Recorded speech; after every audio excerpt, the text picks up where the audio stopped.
ఒక్కసారి వినే ప్రయత్నం చేద్దాం. లవ్ యూ చిన్ను మీడియం అది కూడా ఇచ్చేసి love you Chinnu Love you too. Yeah. Medium అది కూడా ఇచ్చేసి love you Chinnu Love you too. Yeah.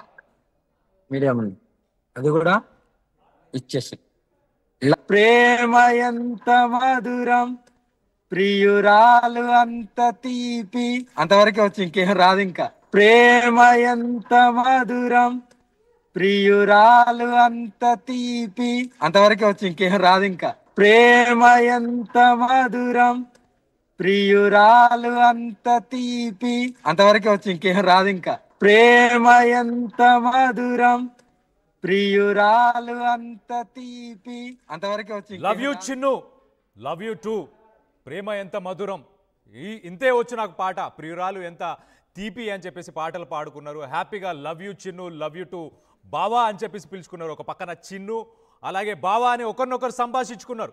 చాలా క్లియర్గా నేను పెళ్లి చేసుకోవడానికి చాలా హ్యాపీగా ఉన్నా అని చెప్పేసి వర్షిని చెప్పింది. దాని తర్వాత కట్ చేస్తే ఇప్పుడు నా జోలికి వస్తే వార్నింగ్ ఇస్తుంది. నా జోలికి వస్తే మామూలుగా ఉండదు, నీలాగా మాటలు చెప్పను, అఘోరి శ్రీనివాస్ నీలాగా నేను మాటలు చెప్పను అని చెప్పేసి మొత్తానికైతే ఇప్పుడు వర్షన్ మారిపోయింది. 6 నెలల్లో మరి కథ ఎందుకు ఇలా మారిపోయింది? 6 నెలల్లో ఈ ప్రేమ పక్షులు ఇలా విడిపోవడానికి కారణం ఏంటి? వాళ్ళ ఇద్దరి మధ్యలో ఆ దూరమే కారణమా? మూడో వ్యక్తి ఎవరైనా ఉన్నారా ఏంటి? ఒక్కసారి రవి నాయక్ ఒక్కసారి మనము వీళ్ళిద్దరి మధ్యలో ఏదైతే ఆ లవ్ సాంగ్ ఉందో ఆ లవ్ సాంగ్ ని కూడా ఒకసారి వినే ప్రయత్నం చేద్దాం. ప్రేమ ఎంత మధురం ప్రియురాలు అంత తీపి అంతవరకే వచ్చి ఇంకేం రాదు. ఇంకా ప్రేమ ఎంత మధురం, ప్రేమ ఎంత మధురం ప్రియురాలు అంత తీపి అని పాటలు పాడుకుంటున్నారు. హ్యాపీగా నవ్వుకుంటున్నారు, ముసి నవ్వులు నవ్వుతున్నారు ఒకరినొకరు చిరునవ్వుతో. అలాగే love you to Chinnu, love you Chinnu అని చెప్పేసి చెప్పడం, లవ్ యూ బావా అని చెప్పి తను కూడా మాట్లాడడం. ఇంత రిలేషన్షిప్, ఇంత బాండేజ్ ని వీళ్ళందరికీ ఉన్న ఈ ఇద్దరికి ఉన్న ఈ బాండేజ్ ఒక్కసారిగా మరి ఇలా మారిపోవడానికి గల కారణం ఏంది? 6 నెలల క్రితం ప్రేమ పక్షుల దేశం అంతా చుట్టారు. నువ్వు ఎక్కడికి వెళ్తే నీతో పాటు నేను వస్తాను, నీకు తోడుగా ఉంటాను, నీకు లైఫ్ ఇస్తా, నీ లైఫ్ లో ఎవరు లేరు కదా అన్న వర్షిని ఇప్పుడు నా జోలికి వస్తే నా పేరు తీసుకున్నా, నా పేరు బయటికి తీసినా, నా పేరెంట్స్ విషయం బయటికి తీసినా కానీ జాగ్రత్తగా ఉండదు, మామూలుగా ఉండదు, నేను ఖచ్చితంగా దీనికి సమాధానం ఇస్తా అని చెప్పుకొస్తుంది. దీన్ని ఎలా చూడాలి రవి?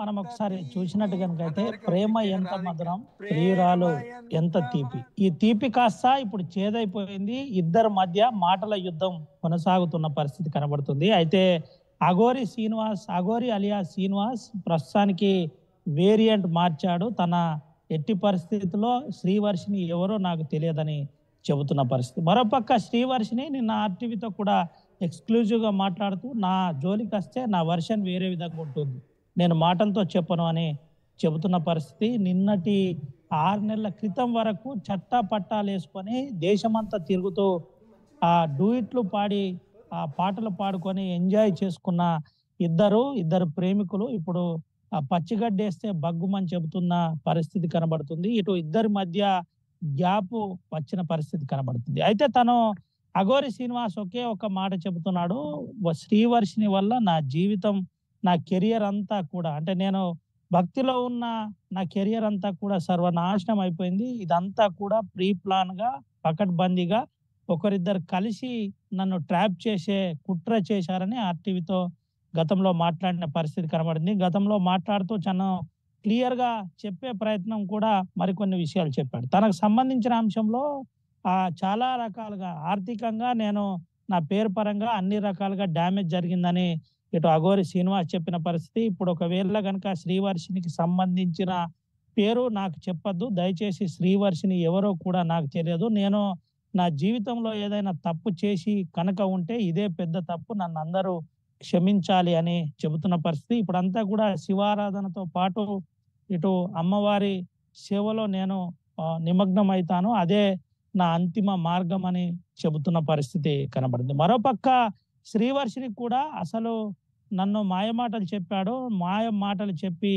నన్ను మోసం చేశాడని నిన్న ఆర్టీవీతో మాట్లాడుతూ చెప్పిన పరిస్థితి. ఒక అమ్మాయిని మోసం చేశాడు, నాలాగా ఇంకో అమ్మాయి కూడా మోసపోయిందని నేను రియలైజ్ అయ్యాను కాబట్టి నేను చివరికి నా తల్లిదండ్రులే దిక్కయ్యారని చెబుతున్న పరిస్థితి.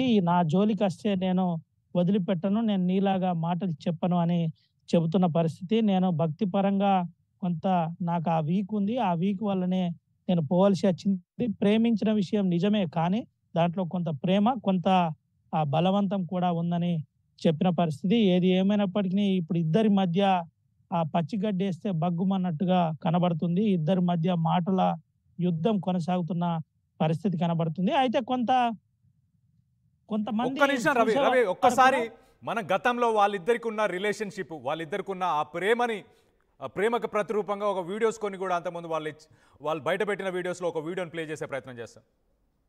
ఇంకేం రాదు ఇంకా. లవ్ యూ చిన్ను, నువ్వు దొరకడం నా అదృష్టం, జీవితాంతం ఇలాగే కలిసి ఉందాం.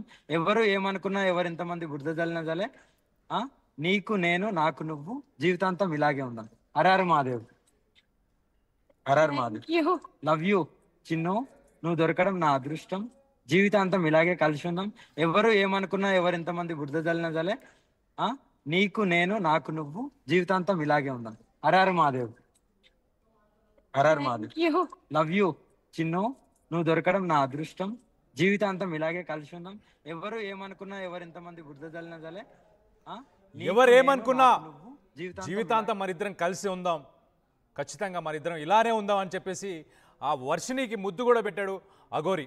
సో అలాంటి సిచ్యువేషన్ నుంచి కట్ చేస్తే 6 నెలల్లో సీన్ మారిపోయింది. మరి వీళ్ళిద్దరి మధ్యలో ఆ వికటించడానికి కారణం ఏంటి? జైలు జీవితంలో ఉన్నప్పుడు వీళ్ళిద్దరి మధ్యలో సంభాషణ జరిగిందా? మళ్ళీ వీళ్ళకి ప్రేమ చిగురించే అవకాశం ఉందా? మీరేమనుకుంటున్నారు కింద కామెంట్ రూపంలో తెలియపరచండి. మొత్తానికైతే మనం చూడొచ్చు 6 నెలల కింద నేను లైఫ్ ఇద్దాం అనుకున్నా అని చెప్పేసి వర్షిని చెప్పుకొచ్చింది. నన్ను మోసం చేశాడు, నన్ను ఫోర్స్ చేసి పెళ్లి చేసుకున్నాడు అని చెప్పేసి ఇప్పుడు చెప్పుకొస్తుంది. 6 నెలల క్రితం పెళ్లి చేసుకున్న సమయంలో ఆ వీడియోస్లో మాత్రం చాలా క్లియర్గా చెప్తుంది, నేను చాలా హ్యాపీగా ఉన్నా, ఇష్టపూర్వకంగానే నేను మా బావకి నేను ప్రపోజ్ చేశాను, నేను పెళ్లి చేసుకుంటున్నాను అని చెప్పేసి ఆ వీడియోలో చాలా సంతోషంగా, చాలా హ్యాపీగా మాట్లాడుతూ మొత్తానికైతే ఆ వీడియోని రిలీజ్ చేశారు. దాని తర్వాత ఎవరేమనుకున్నా ప్రాబ్లం లేదు, నాకు మొదటి మ్యారేజ్, ఫస్ట్ మ్యారేజ్ గురించి ఏదైతే ఫేక్ న్యూస్లు వస్తున్నాయో వాటన్నిటికీ చెక్ పెట్టడానికే మేము పెళ్లి చేసుకుంటున్న ప్రస్తుతం అని చెప్పేసి ఆ వర్షిని చెప్పింది అప్పుడు. మరి కట్ చేస్తే ఇప్పుడేంటి? నన్ను ఫోర్స్ చేసి పెళ్లి చేసుకున్నాడు, నన్ను మాయ మాటలు చెప్పి పెళ్లి చేసుకున్నాడు, నేను లైఫ్ ఇద్దాం అనుకున్నా, అలాంటి సిచ్యువేషన్ నుంచి ఇప్పుడు మాత్రం నా పేరు తీసినా, ఒసే అన్నా, దాన్ని అన్నా, ఇంకో మాట మార్చినా, ఏదన్నా అన్నా కూడా ఖచ్చితంగా నేను మాత్రం ఊరుకునేది లేదు, మామూలుగా సమాధానం ఇచ్చే ప్రయత్నం చేస్తాను, ఖచ్చితంగా నీలాగా మాటలు చెప్పను అని చెప్పేసి చెప్తున్నాడు. సో మొత్తానికి వర్షన్ ఏదైతే ఉందో ఆ వర్షన్ మొత్తానికి ఇప్పుడు చేంజ్ అయిపోయింది. అలాగే అఘోరి కూడా ఇప్పుడు వర్షిని అంటే ఎవరో నాకు తెలియదు, ఆమె గురించి నాకు సంబంధం లేదు అని చెప్పేసి అఘోరి కూడా చెప్పుకొస్తున్నాడు. కానీ గతంలో మనం చూస్తే కనుక మరిద్దరం జీవితాంతం కలిసి ఉందాం, నీకెవరు లేరు కదా అఘోరి శ్రీనివాస్, నీకెవరు లేరు కదా, నేనుంటా జీవితాంతం, నీతో పాటు నేను కలిసి ఉంటాను, నువ్వు ఎక్కడికి వెళ్తే నీకు ఒక తోడుగా ఉంటానని చెప్పేసి వర్షిని చెప్పుకొచ్చింది. మొత్తానికైతే వీళ్ళిద్దరి మధ్యలో ఏదైతే ప్రేమ ఉందో ఆ ప్రేమ మరి 6 నెలల తర్వాత ఒక్కసారి మీరు ఎవరైనా వర్షినికి అలాగే అఘోరికి సంబంధించిన ఈ ఇష్యూపై మీరు మాట్లాడాలనుకుంటే కింద ఫోన్ నంబర్స్ వస్తున్నాయి, ఆ నంబర్స్కి మీరు కాల్ చేయండి. మనం దాని గురించి మాట్లాడుకునే అవకాశం ఖచ్చితంగా ఆర్టీవీ మీ అందరికీ కల్పిస్తుంది. 04069316611 ఈ నంబర్కి. అలా